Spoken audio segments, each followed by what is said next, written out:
Maligayang pagbabalik mga kababayan, nakakagulat po ba ang nangyayari ngayon sa bando ng ating politika? Na kung saan nabasura po ang dalawang complaint na impeachment laban kay BBM. Nakakagulat nga ba ito? O ito'y kasama sa kanila mga sarswela? Ibinasura di umano ang impeachment complaint versus PBBM sa Kamare dahil umano sa insufficient in substance. Ayon sa butuhan ngayong February 4, 2026, nakuha ng unang reklamo na inihain ni Atty. Adri De Jesus ang 42 boto pabor sa dismissal, isa kontra at isa abstention. Sumantala, ang ikalawang reklamo ng Makabayan Black na impeachment complaint laban kay Bongbong Marcos ay nabigo matapos matalo ang mosyon na idineklarang sapat ito sa botong 7 pabor kontra sa 39 at 0 abstention. Ayon sa balita mga kabayan, talagang ibinasura ng House Committee on Justice ang dalawang impeachment complaints laban kay Ferdinand Marcos Jr. matapos idineklarang kulang sa sapat na batayan o insufficient in substance. Grabe mga kababayan, no? O, kita nyo naman sa balitang ito, ang taong bayan naman ay hindi na nakugulat.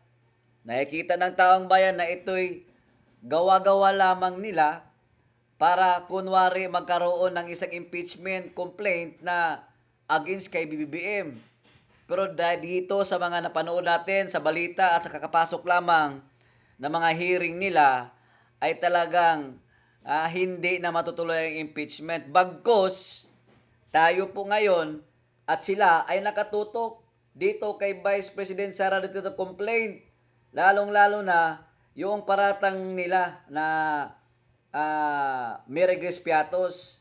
Pero mayroon pong sagot dito si Vice President Sara Duterte na ayon sa balita mga kababayan, Mary Grace Piatos ilalantad ni BP Sara sa impeachment trial.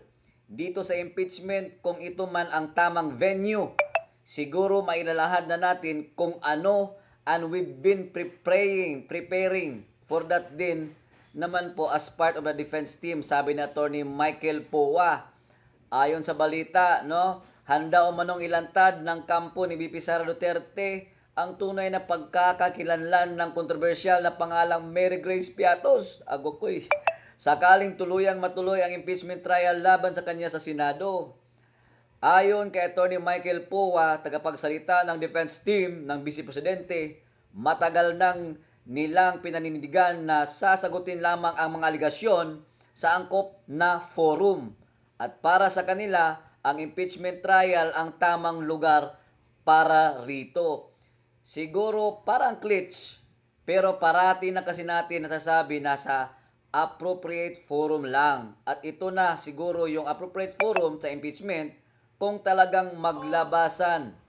Pahayag ni Powa sa isang radio interview noong Pebrero 3, ayon sa ulat ng bilyonaryo na news channel, na ipinaliwanag din ni Powa na karaniwang hindi agad isinapubliko ang mga detalye tungkol sa confidential funds dahil maaari itong makaapekto sa mga sensitibong operasyon ng pamahalaan. Gayunman, kung impeachment trial na ang pag-uusapan, posible na raw itong mailahad kabilang na ang detalye sa likod ng pangalang Mary Grace Piatos. Naku po, mabubulgar na kung sino pa talagang nagpapakalat niyan, no? Dito.